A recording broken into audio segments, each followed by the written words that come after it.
Welcome to the club. This is the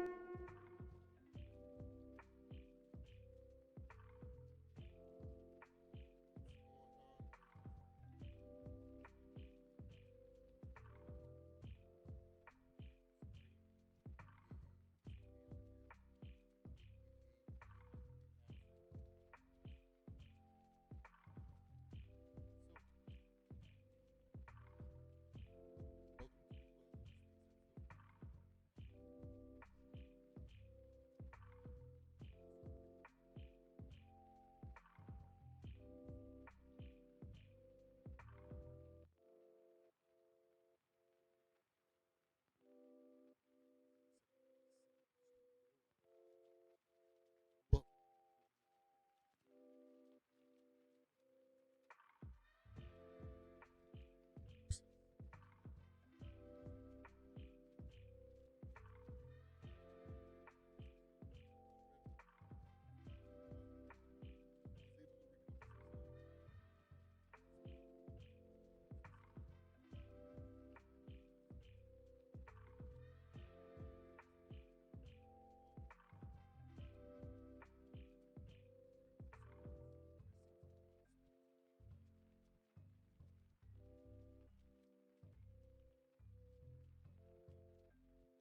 Can you hear me? Is that louder?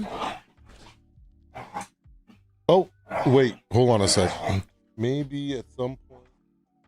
Oh, it looks like. Hold on a sec. Oh, there we go. I think I figured it out.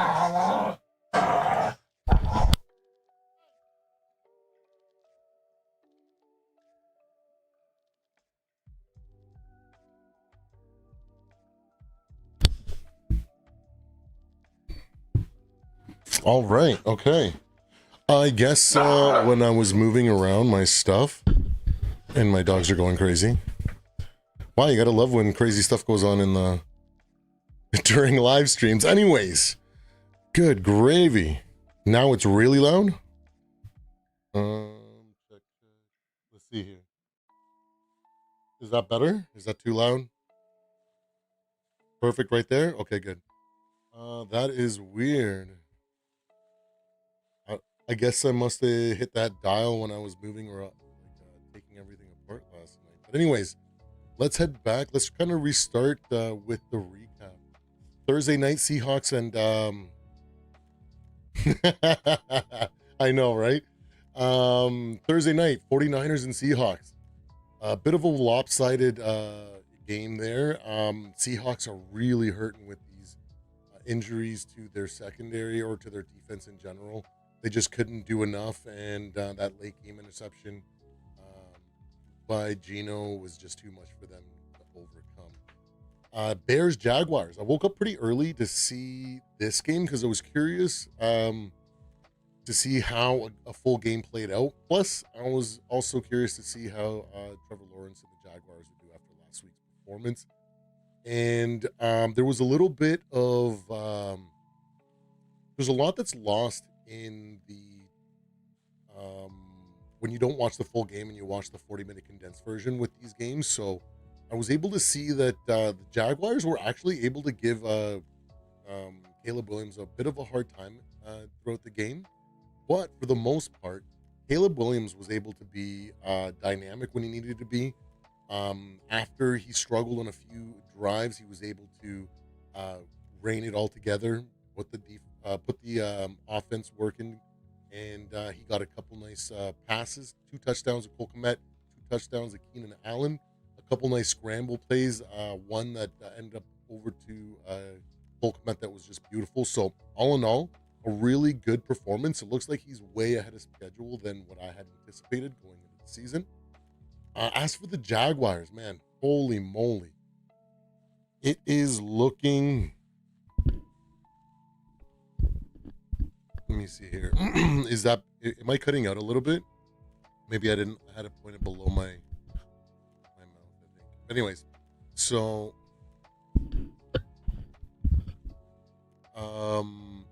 when it comes to the Bears... Oh, yeah, so when it comes to the Jaguars, poor Jaguars, man. Like, they are in quite the position. It's definitely a timer's already started. Probably it's been started for a while now, but it's definitely nearing the end. Someone's getting fired. Maybe the head coach, maybe the whole staff. I'm not sure if it's happening. If there's going to be a sacrificial lamb before the end of the season, but I know for sure, regardless of well, not for sure, but I can anticipate that regardless of their outcome or how they finish the season, they're moving on and restarting there. Washington, weird.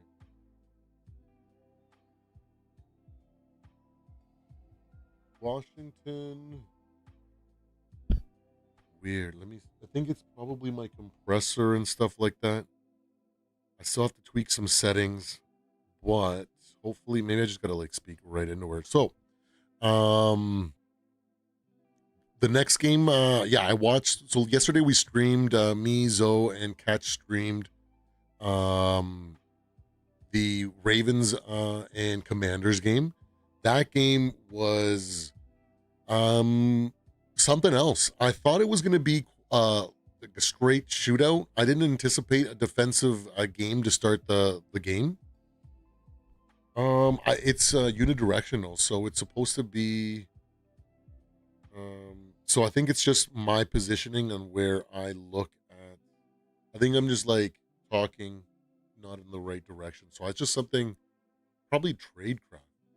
Things that you don't really think about when reporters or news anchors and stuff, they're just, well, they got lapel mics and stuff, so they're probably totally different, but they don't have to worry about these. But podcasters and stuff, props to you guys. But yeah, I anticipated a shootout, and it ended up being a bit of a defensive match. There were some moments where both guys, both Lamar and Jaden Daniels, had their moments, but it was just too much. Lamar Jackson is too special. On top of the Derrick Henry, there was just too much for them, and they kept it close regardless. So if you're a Washington Commanders fan, no, don't worry. I appreciate the feedback, especially when I just changed all these settings, dude. So I really appreciate it. But yeah, no, so it was a really close game, and I think there's a lot to like. If you're a Commanders fan, I think there's a lot to love if you're a Ravens fan, right? So moving on to the Packers and Cardinals, I only caught a little bit of it here and there. Look, I know that Marvin Harrison Jr. did go out early in the second with an injury that probably affected the ability for their offense to do more. Sorry about that, guys. But yeah, it probably affected the ability for the pack, or for the Cardinals, to have any kind of offense going, because they just don't have the threat of Marvin Harrison on the field, so they could basically shut them down. So looks like an easy win for the Packers. Exactly what a good team is supposed to do, blow teams in this situation, right? So moving on, Texans Patriots, another blowout. With Drake May starting, I thought it was a little bit weird. Well, not really weird, but I guess it was interesting that the Patriots opted to um, start Drake May against that defense. I would have probably waited for something better, but regardless, he showed flashes. I know his most of his stats came in garbage time, but um, there was a couple plays early where he scrambled out of the pocket, a couple bootlegs where he was able to be accurate and get some plays off, right? So when things went right early in the game, it looked good. The defense just kind of stifled him and made it really difficult for him to actually do much from what I could see in the first half. But if I'm a Patriots fan, I'm super excited because there's a lot of potential there, and it's exciting to see what's coming from there. The Buccaneers Saints, wow. Um, Turned out to be half a shootout. So it was close for a little bit, and then all of a sudden the Buccaneers took off. I saw. The Saints seemed to be a bit discombobulated. I wouldn't say that I hate to use stuff like pumpkin watch or stuff because I really hate that sort of stuff, but I feel like they're just going through some struggles. They've had some injuries. Derek Carr is definitely out. Spencer Rattler, another guy that was another rookie that was thrown out there, looked really good. At times he looked more than competent. So if I'm a Saints fan, knowing that he's there developing in the wings, that's awesome. Especially if you have an injury-prone Derek Carr as your starters, where you can kind of come in while he's developing for a game or two, and put a valiant effort up. But yeah, so I think that the Saints will kind of find a little bit more success once they get healthy. So, you know, and what can you say about Baker and the boys? He continues to cook. So I really love Baker, so I don't try to hide it. And I feel like he did a really good job this weekend. And yeah, good job to the Buccaneers. Cleveland Browns and the Philadelphia Eagles. Man, what is going on with them? Good gravy. Um, I expected maybe not a blowout, but I expected a decisive win. The way that I remember this playing out when I could catch it from the corner of my eye during the stream was through red zone highlights. It seemed like it was close for some reason, and I think that kind of leads more to that dysfunction that I've been saying with the Eagles all year in my power rankings and whatnot. They got a ton of talent, but there's just something a little bit off. You can tell because their tush push isn't working like it used to. I know Jason Kelsey is a big factor. They've had a lot of their championship pedigree has retired in the last couple of years or moved on. So they're struggling to find that identity and regain consistency. But um, as an Eagles fan with that much talent on your roster, you can't be any less than optimistic, right? So the Browns continue to be the Browns, dysfunction and ridiculousness. That's why, to me, they're the worst team in the league, and it's just unbelievable what's going on there. The Colts and Titans, a close one, 20-17. Will Levis almost gets it done, but is not able to at the end. And Joe Flacco squeaks out another win. So another win for one of us old guys. So I love to see it. And beautiful, beautiful. Chargers Broncos, a bit of back and forth, but what can you say? The Chargers did what they needed to do. Justin Herbert went out there, had an efficient game. He had, if I'm not mistaken, a little bit over 200 yards and 2 touchdowns. Really solid game. Bo Nix put up a valiant effort. So really good signs if you're a Broncos fan, because they're putting it together, right? So when you're this young, you got to expect them to stumble, to struggle, and not be able to execute. So I'm, you know what, I'm really excited for these Broncos. Might be something there. I might become a believer before the end of the season. So here's that.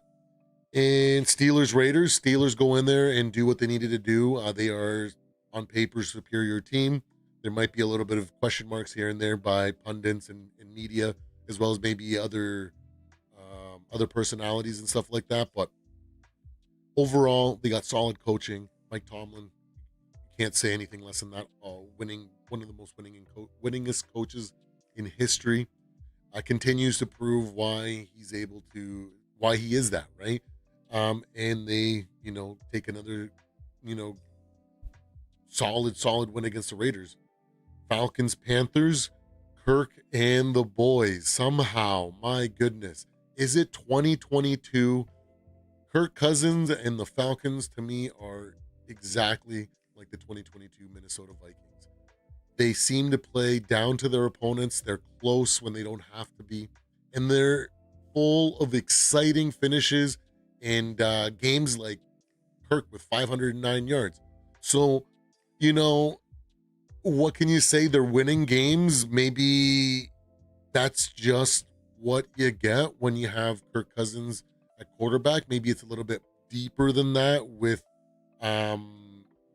than just something as trivial as that. Maybe it is a little bit deeper, but regardless, you're winning. You've had some good statement wins so far this year, and still nothing really. At the end of the day, it's just nitpicking if you really want to say anything or admit it. The Panthers, you know what? Andy Dalton seems to make the team continues. Andy Dalton continues to make the Panthers roster look like it's better than than it was when we saw it with.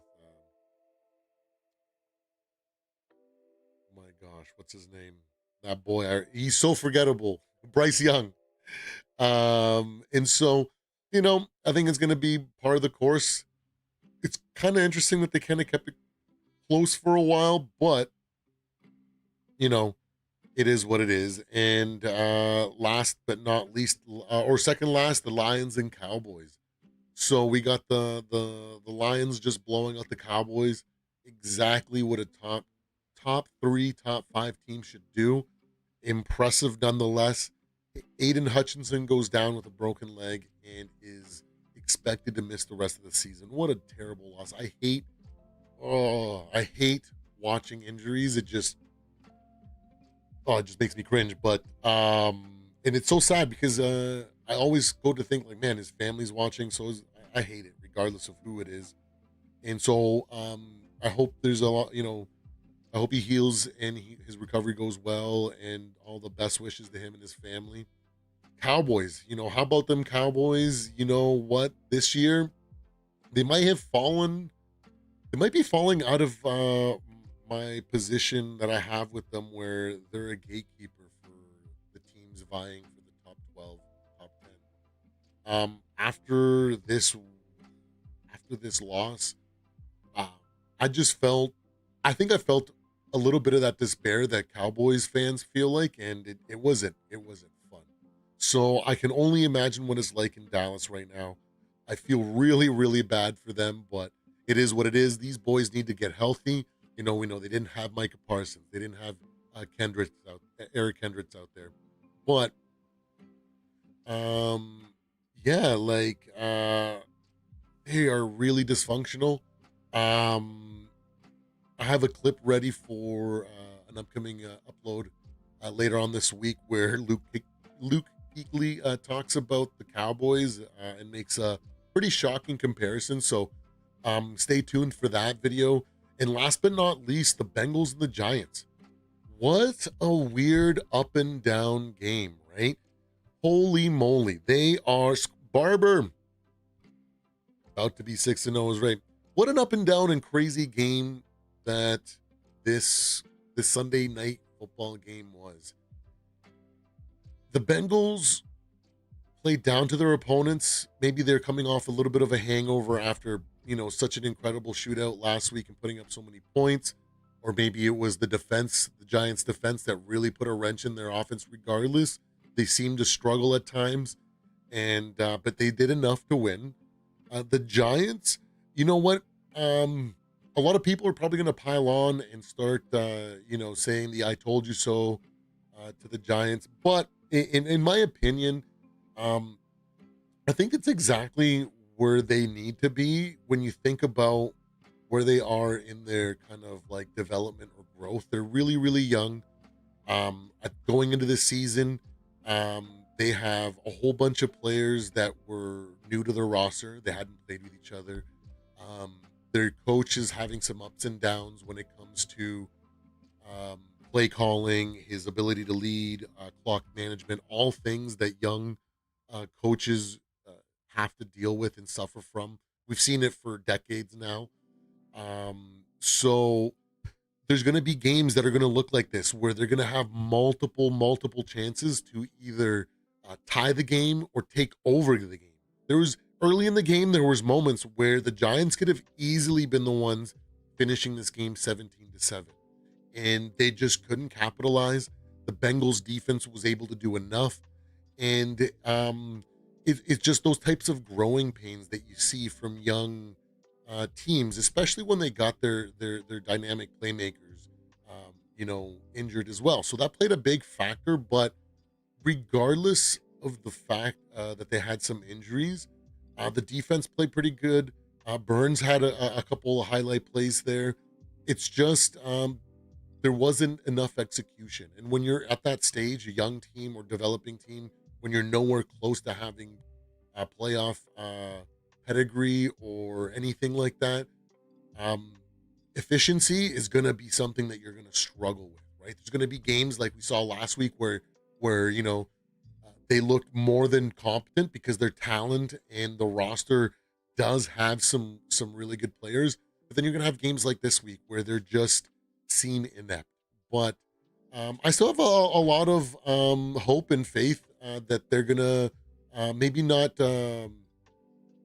do a crazy amount this year, but I think that over the next little bit, the amount of key young players that they have, I think, with some minor tweaks here and there and some philosophical changes, maybe in the front office as well as um, maybe in coaching, they might actually take a step or two and might surprise people.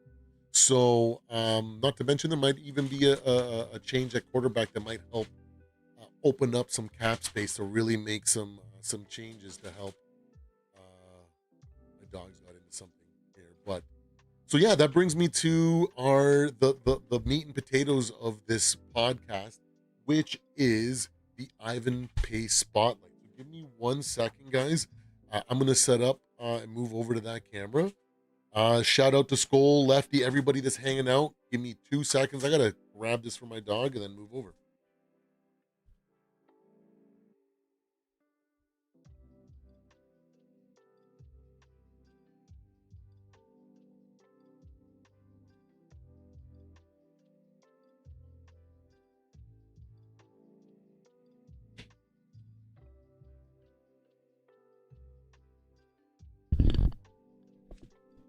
Let's move my mic over and let's switch on over the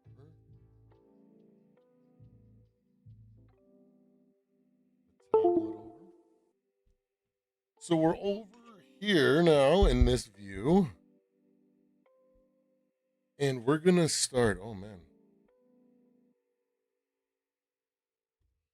yeah, Ivan Pace Jr. What can you say? I forgot to get a picture for him right here. But anyways, last year versus all rookies, in 2023, Ivan Pace ranked first in 7 key stats.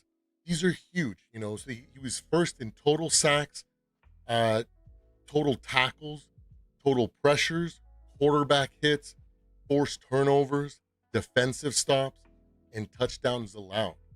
You know, there's not enough said about a lot of our key players. I think maybe the mainstream media or they haven't done enough yet in the league for the big the big voices to say something about it. But in my opinion, guys like Ivan Pace really need some recognition. That's why he is the spotlight of this week's podcast.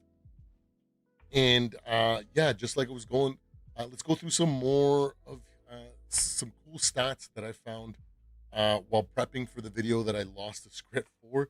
But I thought it would be really good to still kind of go through some of the clips that I was able to recover, and kind of give you some insight and maybe some, um, maybe some more appreciation for Ivan Pace Jr., which I think is potentially the next best linebacker, right? So um, he was ranked fourth highest in pass rush grade last year with a 78. He was only behind Jalen Carter, Kobe Turner, and Keanu Benton. So guys that are like top tier rookies from last year. And also when you look at it, the cool thing about those stats is that second, third, and fourth were only divided by 2 points. Jalen Carter did kind of run away with it when it came to pass rush grade, but still really good. It was essentially a three-way tie for second when it came to pass rush grade. When it came to his um, pass blocking grade, it was basically the exact same thing. He was fourth highest, and he was within 2 points between second and third place as well. So again, a top tier back that totally needs more recognition, and that's why we're giving it to him today. Um, and the cool thing about the pass rush grade that he got, being fourth highest out of all rookies last year, is that he was really competing against corners and safety, and the closest linebacker to him was ranked 34. So incredible accomplishments for a young undrafted free agent, right? Yeah, needless to say, he's one of the best young players, and I have really high hopes for him. It's really a shame because he didn't get a single vote for defensive rookie of the year, which is mind-boggling because when you think about it, everybody that's sitting there that has a vote, I'm sure has all this access to all the stats, right? And yet they're not able to put two and two together. A little bit confusing, right? Um, so maybe it's bias, maybe it's just I don't know what it is, but it's sad to see because he did more than enough to earn more than a vote, in my opinion. Um, and that kind of maybe it kind of ties into what his draft stock or what it was like for him going into uh, the the draft or before the draft, even though he didn't get drafted, of course. But um, as a Vikings fans, I don't have to remind you what he had or the receipts that we have. But for those that weren't there or may not know, I have four slides.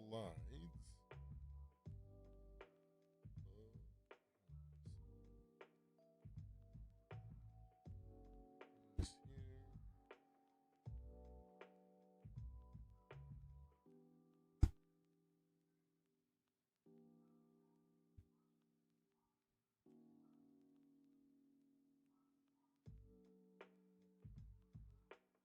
Now let's pull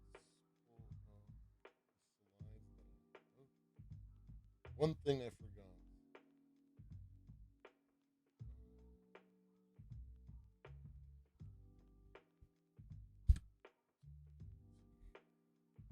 So I want to go through his draft.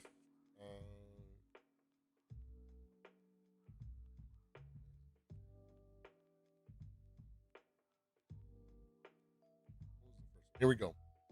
So look at this. 5.94. They look at the disrespect here. Average backup or special teamer. I I don't know what they were thinking, but I don't like it. Production score 86. Athleticism score 71, total score 78, but yet undrafted. The disrespect um, that he's been having going into all the questions just because of his size and his height mainly. But I think he's proven to us and to most of Vikings Nation that he is more than capable, more than capable linebacker and a draft steal, I guess you could say. Not a draft steal, I guess. Well, just a steal in general because there, including us, I guess, 32 teams that passed up on him, and for us to be able to snag him up after. So I think it's important to hear. Also, I think it's important to hear what Ivan Pace was thinking during the time. So I have a couple clips that I want to go through. So let's start with some of his background.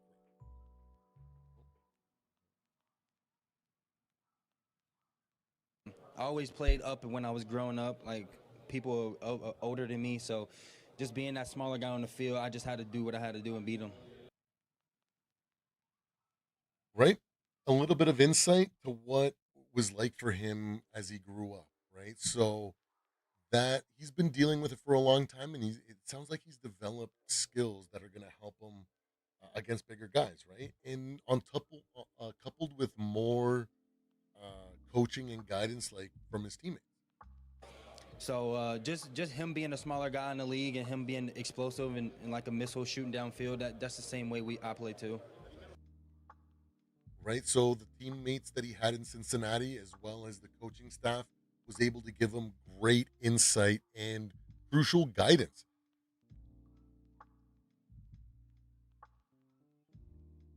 They said the height doesn't matter, so just keep working hard, and that's what I did through the season.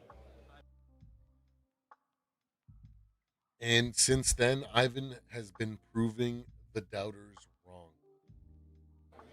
Um, so during the season, I was really a pass rusher, so I had to come to the Senior Bowl and show him that I can cover too, and that's what I did. So Just proven everybody wrong, and because he is a dynamic player that is severely underrated.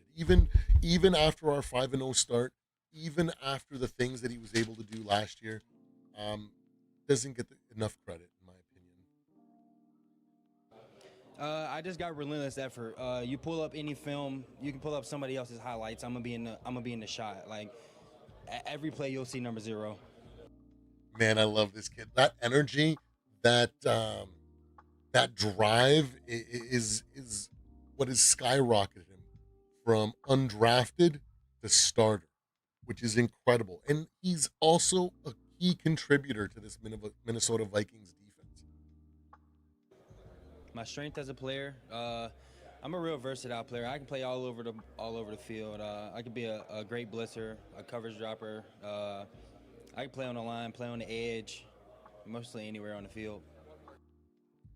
signs of a special guy, a special player. And I think we've seen a lot of that from last year to this year already. So I'm incredibly excited. My strength as a player, I'm a real versatile player. I can play all over the. My size to my advantage. I have to find the linemen and running backs and the other offensive team's weaknesses to do that for myself. So if you're worrying about his size, just like other people were, don't be. I think he's proven that he's got techniques, he's got ideas, which allow him to overcome. I definitely got to be a little crafty, a little use it to my advantage because I am a smaller guy, so I can't go face on a big guard with just two hands and then pat and go him. But I have to run through his face or then slip around him or something like that. Oh man, it's crazy because he's had um, so much criticism from his site. And it just begins with this question, and it kind of keeps going. I ain't never read nothing that I had trouble with guards. I just run through their face like I did at the Senior Bowl. They started to double team me during late in the season, but I still made it through and had to do what I had to do.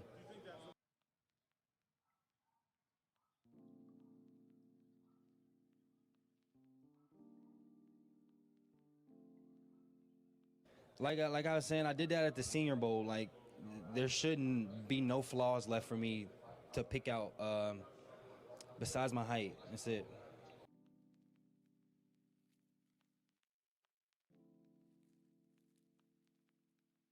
Basically, just try to say they try to sneak their way in around saying like you're a smaller guy, so like how would you do this? How would you do that? Just explain it to them how great I can do it.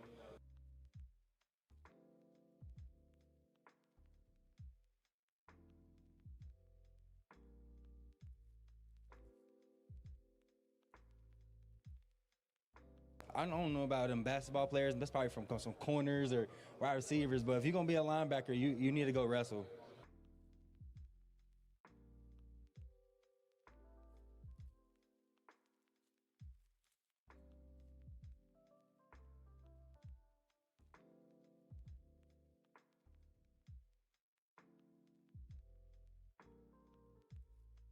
Man, we a brotherhood out here, man. Defense is a strong bond that we got.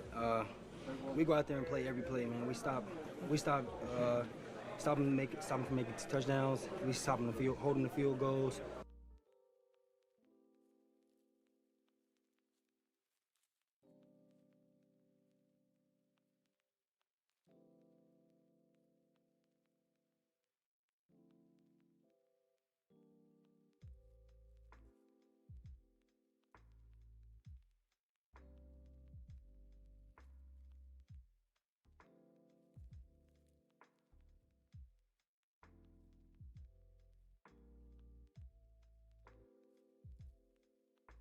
I knew Coach Flo was good, man. I know what kind of defense he had at Miami, defense at Steelers. I wanted to play for him, and that's what I got. Look at that, yeah. So we got lucky with a B flow guy here, and I forgot to unmute myself. But what I was saying is that that brotherhood that from that previous clip, that it shows with with that quote that something special is brewing, and it started last year. It's only getting stronger this year, so I'm extremely excited as a Vikings fan. Another Dex clip I think shows how smart and intuitive and a good football player that Ivan Pace Jr. is. He's going to break down an interception that he had against the Raiders last week. So I think you'll enjoy this one. Yeah, they said I couldn't cover one time. Got put me in the right spot, and that's what I got. Got me an interception. Needed one. What did you see on that play pre-snap? Adams to my side. I knew he was running a hitch. The first play they came out, they ran a hitch. I knew he was going to throw it there. It was me in my mind, and getting the jitters out. I was scared to take it. And then now it just went from the first play, I knew where they're throwing it. Last play, as they did the same thing, so I had to take it that time.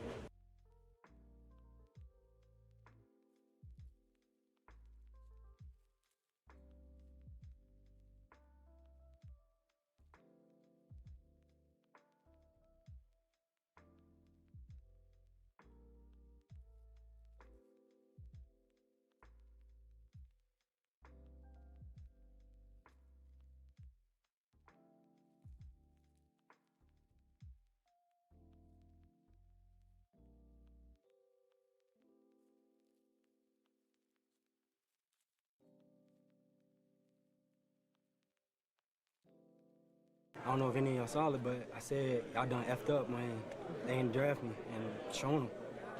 I know I had a dog in me. It's always been there. Yeah, and I don't know what people were thinking, and it's awesome to see that he brought that up in that clip because he's been proving them wrong all the way up until that point and ever since then. And I think we have a special player in him. I think he's going to be a top five linebacker in this league. 1 second.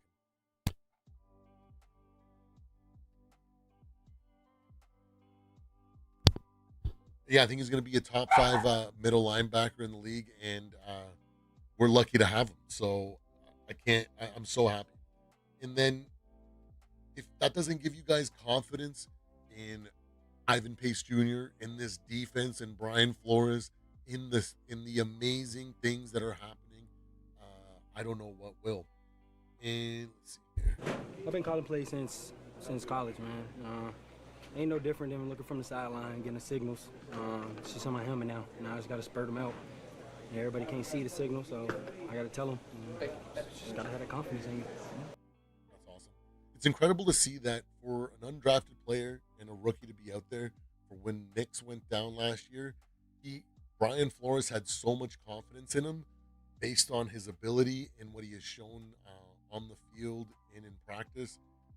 Incredible calling plays, and I know this year I think he's gone more to I think he can, but mostly they've kind of let him loose, and he's mostly just doing his own thing, stopping runs and making special plays. So he was injured, as we know, but he's back after last week and this next game against the Lions. I think he's going to be putting a lot of work in. So that brings me to a recent interview that Kay Adams had with Ivan Pace Jr. a little while ago. If you haven't checked out her show, head over to her YouTube channel because she live streams it there every single day. She's got great interviews and actually really good commentary. She's got Luke Kuechly that shows up regularly, giving really good insights from a player's perspective. And she's willing to ask some questions, right? So good questions. So here we go. Let's start with this one. You made an impact on your teammates right when you got into the league. Here's safety. What happens when a Packers fan runs into you there? I feel like you're in danger. Blink if you need help. Nah, I don't need help. Holy moly. Yeah, I don't think anybody would be messing with Ivan Pace Jr., even if it wasn't in Wisconsin. He looks like an angry dude. But anyways, can you imagine if somebody tried to step up to him? That's hilarious.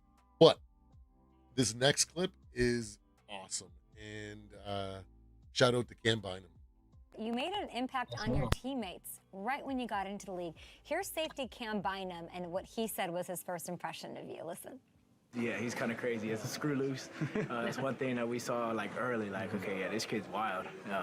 And it was kind of surprising how he went undrafted. Just seeing his play now, I never watched his college film, but just seeing what he can do now is like, that's a surprise. And we got a steal out of him, and we're proud of him. Oh, yeah, a steal is well said, Mr. Bynum. We got super lucky with him. He's a Brian Flores guy. He's a key contributor. His energy is electric and contagious. We all remember that viral clip that went viral right before the Giants game. Man, I love him, and I love that clip. And yeah, what an amazing first impression, or a unique first impression for Cam Bynum, eh? And now this next question and comment had me really excited. You went from undrafted rookie to making Pro Football Focus's all-rookie team. It's amazing. You just heard Bynum talking about it. At this time last year, before training camp, what did you want to accomplish? Did you accomplish what you wanted to accomplish in year one after all said and done? I accomplished a lot more than I thought I was going to. Yeah, but I feel like it was a good season for me.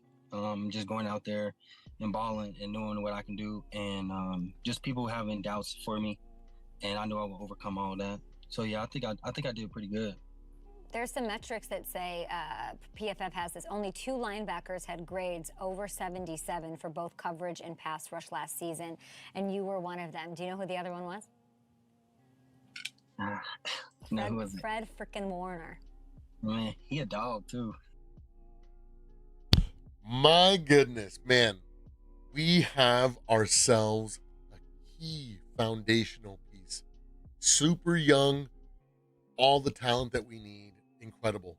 Incredible. You know, it's weird because such high you know, company that he has there with Fred Warner. In my opinion, Fred Warner is the best in modern football. I haven't seen someone like that in a long time. And to be in that company with him with those stats is incredible. Now let's see what Ivan Pace Jr., who he has in his top 3 middle linebackers. I'd like to know from you, and as you're building your NFL career, you're so young, like amazing season. Who are the best 3 linebackers in the league right now? In the league, I say me, Roquan, and Fred. Why you? Yeah, me, Roquan, and Fred Warner. Why you? I say that because just because like I know I got that dog in me, and I was undrafted and people didn't want to take a chance on me, and I just know what talent I got, and I know I'm gonna be one of the greatest linebackers in this next year, next couple years coming. So I'm trying to be like, I was top 20 backers, something like this year. So I'm trying to be up there in like top 3. Wow. Yeah, I don't doubt it. I think he's got it. He's shown more than enough right now to show that the potential is there. Now he's just gotta execute and put it on tape and let his career speak for itself when it's done. But I think he's got what it takes. And then one last question that I think is pretty cool from Kay.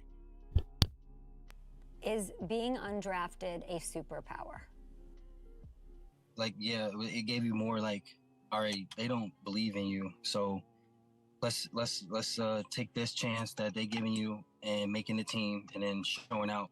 So yeah, we can say it really is it's more of a superpower. It's more of more strength, and put a chip on your shoulder to go play harder.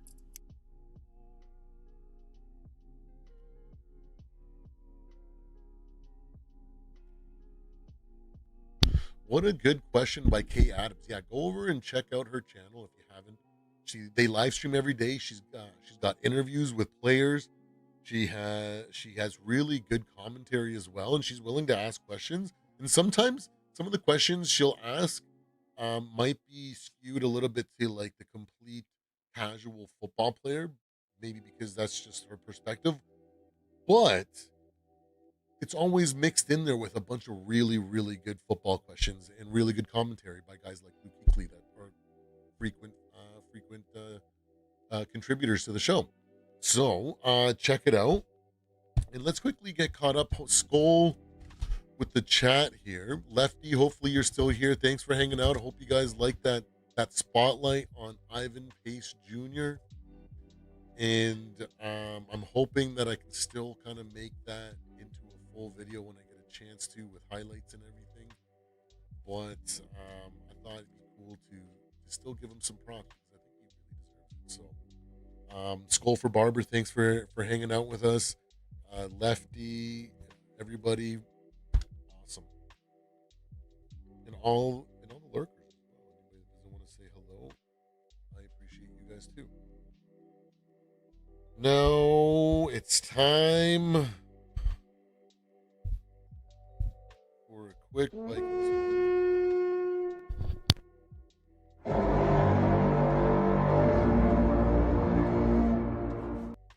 Awesome.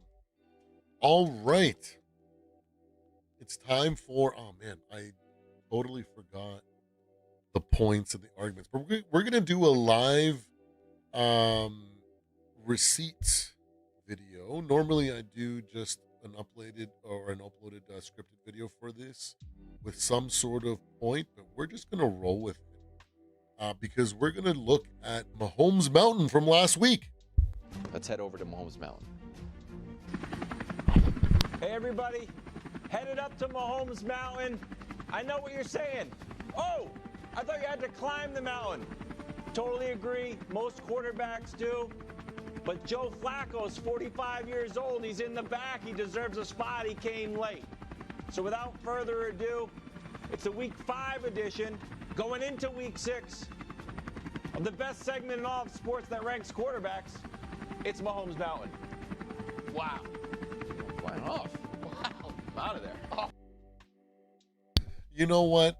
I will say it, and I will continue to say it. Kevin Wildes is the best part of First Things First.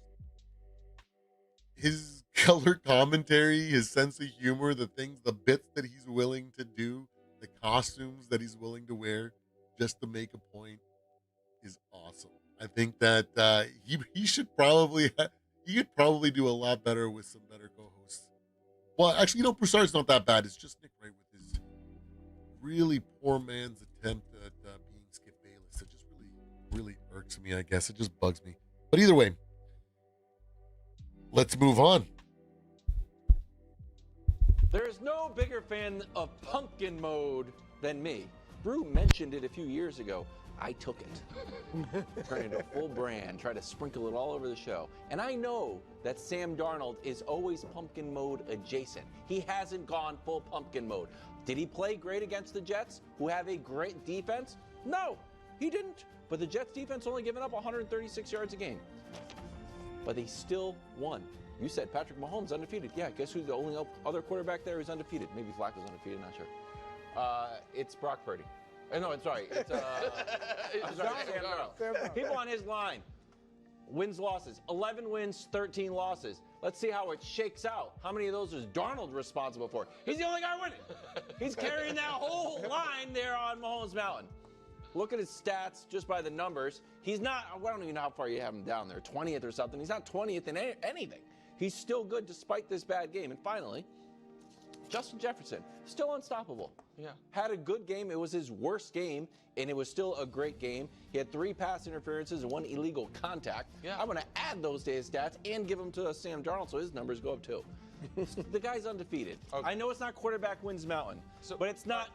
Here's the thing. I remember him when he was on the Jets mountain either. Oh my goodness, man. Pumpkin Watch, the disrespect that's going on with Nick Wright and his Mahomes Watch. He goes on to say that it's a rich tapestry and they want to make sure that they look into the future as well because they don't want to look foolish or with ridiculous rankings, as the season goes on, yada, yada, yada. But really, it's just cover for his bias. Power rankings, I thought, were supposed to be what have you done up until then, right? Because a lot of teams can be, ranked pretty high coming in from the previous year, but a lot of changes, maybe some retirements, maybe some changes in the coaching can really change the outcome of those power rankings really, really quickly throughout the first few weeks of the year, right? And for him to hedge his bets because Sam Darnold is on Pumpkin Watch is just absolutely ridiculous. And good thing we have guys like Kevin Wildes to come in to save the day. So let's finish off this segment and we'll see what he has to say. First of all, I'm a little worried that Sam Darnold's pumpkin mode is going to be accelerated because of the injury to his running back. We now think he's going to be out potentially longer than we thought. Can we show you some numbers? What, Greg? I'm just because you're speaking to the future of Sam Darnold versus what he's been. Well, I got to tell you something. Part of the reason that Mahomes Mountain is America's most trusted quarterback ranking system is because there is a slight glance to the future. We don't want to look foolish. We don't want to look ridiculous. We don't want to look reactionary. And without Aaron Jones on the field, he has already been in pumpkin mode. In London against the Jets, who you just called a great defense, but I have heard you on the show every time Bruce says the Jets have a great defense, you say, do they? Really? Are you sure? In a few weeks. So Patriots game. I have a exercise we're gonna do, Wildes. Oh God. I apologize. The dunce cap. Nope. We are gonna see. Wow. Who turns into a pumpkin first? What are the options? Sam Darnold or this actual pumpkin? What do you- We're a just gonna pumpkin leave is it in a the pumpkin. studio. I understand. And at one point, it's gonna, like pumpkins get mushy and bad after a while. I hate to say it. Will this pumpkin outlast Sam Darnold before he turns into Okay, pumpkin? just for the mode? record, if you know anything about Yep. pumpkins, my dad grew a few pumpkins. They, Okay. they don't really rot for a long time. The squirrels got to get to them. Really? Yeah, Just sheer blasphemy. But it's okay. You know what? You don't have to believe. You don't have to worry or anything like that. Continue to keep them low. Um, if you haven't seen my video where quarterback guru Jordan Palmer, the guy's behind a lot of the success in Josh Allen's development, he had a good interview with Rich Eisen that I posted about where he goes over the journey that Sam Darnold had. And the example that he had was like, imagine if you had, your 19-year-old or 18-year-old son, and they had the opportunity to follow NFL Super Bowl contending team for an entire season and just sit there and absorb everything in every meeting and all that stuff. And then at the very end of the year, experience what it was like to go through the playoffs and then make it to a Super Bowl, right? Sam Darnold, you would want that for that experience for your son to have, and that's exactly what Sam Darnold did last year. He basically got to sit back, relearn a lot of things, take a lot of feedback. And I think that is a big factor that either Nick Wright is just completely ignoring and not giving any credit to.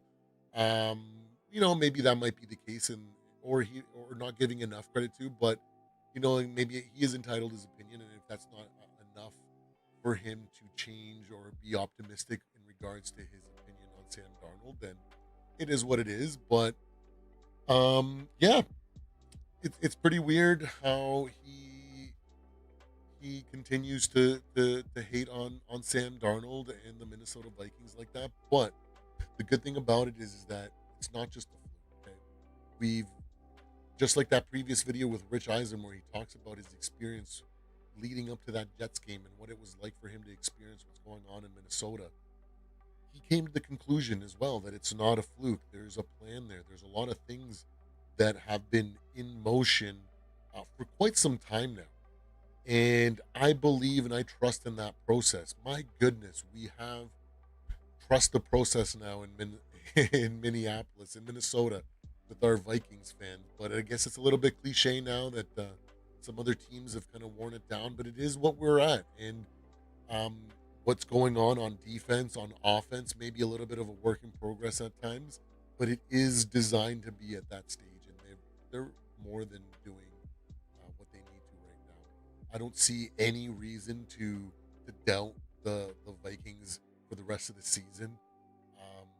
Going into this next week's game against the Lions, which we're gonna do a full preview that I usually upload on Friday, Saturdays, depending on my work schedule. But we'll do a live with that. But regardless, even when Sam struggles, or even when areas of the team struggles, this team is special and has something going for it, which allows each other to lean, them to lean on each other in situations like that. We saw it in the Jets game. We saw it basically in every single game. Whenever certain areas of the team weren't, you know, producing or doing their job for a drive or two, the defense stepped up or the special teams have stepped up. So I believe that regardless of our stumbles and our struggles, this Minnesota Vikings team does have more than enough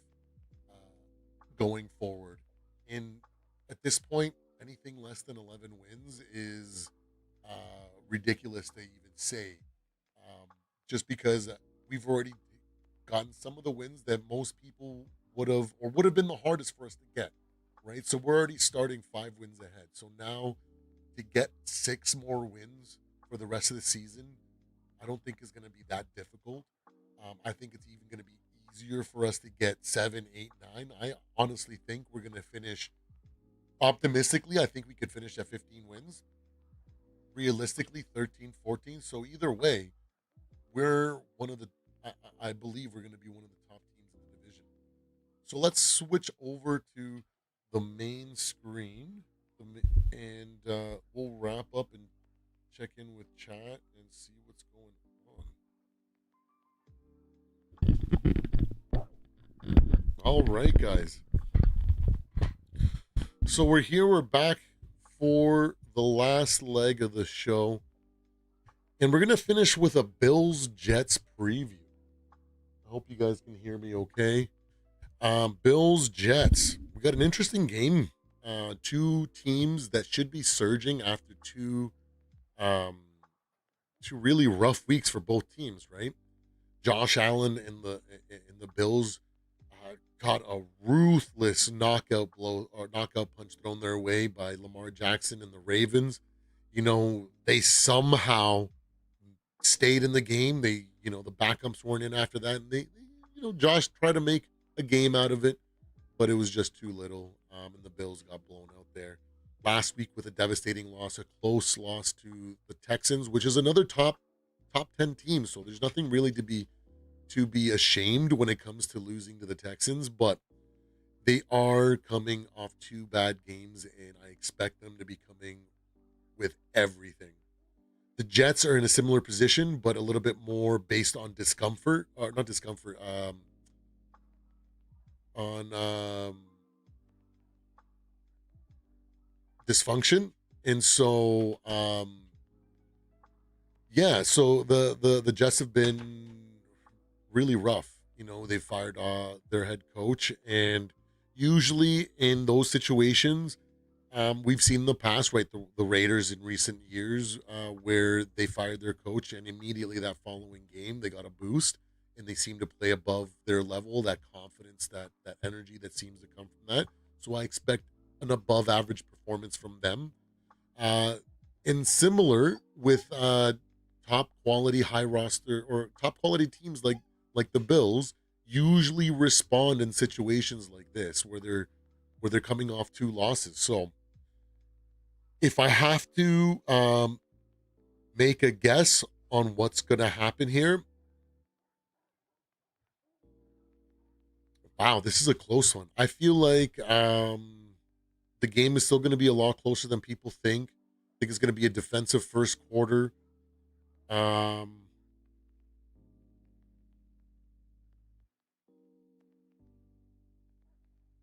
I think the Bills are going to squeak it out on a low scoring game overall. Maybe something like 17, or maybe like 20-17 or 17 to 14 for the Bills. Uh, There's a lot of just a lot of dysfunction with the Jets that regardless of that morale boost that they're gonna have. Sarah, what's going on? Um yeah, so then I just think that it's just gonna be rough. I think the dysfunction is gonna really get the better of them again. Their play caller, Nathaniel Hackett's no longer that, and it's just like there's just so much stuff that even that surge of firing their coach is really not going to do anything. I think they're going to struggle. I think it's going to be rough for them. The Bills are still able to do a lot of things, maybe do a lot of tempo things, and maybe out hustle them for the majority. So I think it's going to be the Bills in a low scoring game. Let's go. I'm going to stick with 17-14. And I wouldn't be surprised if it was 17-10 for the Bills, but it brings me, that's basically it. So I can't get your message the show, Sarah. I do apologize that. I do hate soft ass clowns too. And Lefty says he's gonna put everything on are you gonna and then Lefty, for those that weren't in the part of the stream yesterday, Lefty had a pretty big leg that he was really close to cashing out early on, and he decided to roll with it, and he ended up winning pretty big. And he's saying he's gonna put those winnings. Oh my god, my alarms really. My goodness, I'm gonna have to train that out of him soon now, a lot faster and sooner. But anyways, Lefty's gonna put his winnings from last night onto the Bills tonight. Lefty, what are you thinking? Are you feeling like it's gonna be a blowout? Is it gonna be just a decisive win? You think oh, you were gonna hedge the bet? Yeah. But you really, I'm curious to see what your train of thought or your what you were thinking. Sarah, what are your thoughts on this game, or Barber, or anybody in the chat? What are you guys thoughts on this game? We'll finish up with a little bit of hanging out in the chat before we take off. Don't forget to like and subscribe. Good moment to remind. I'm so terrible at reminding. I appreciate you guys for liking and subscribing regardless, and hanging out with me during this this development stage that I'm in of learning how to do this, while having two puppies underneath the table trying to vie for my attention as well. So hopefully, with more and more uploads, we'll get smoother with it, and you guys enjoy. Yeah, James Cook. That's another thing I was thinking. James Cook is really going to do some work. He's a competent back. I don't think Breece Hall is going to do anything. I think it's just going to be much of the same. It's what Aaron Rodgers wants to do, and I don't ever remember him leaning heavily on a running game. I'm trying to remember when the last time Aaron Rodgers and the Packers had an incredible running game that they leaned on. But yeah. So that brings me to the end of the show. Thanks you so much for everybody for hanging out. I got some crazy dogs that I got to go tend with. And thanks for hanging out, and we'll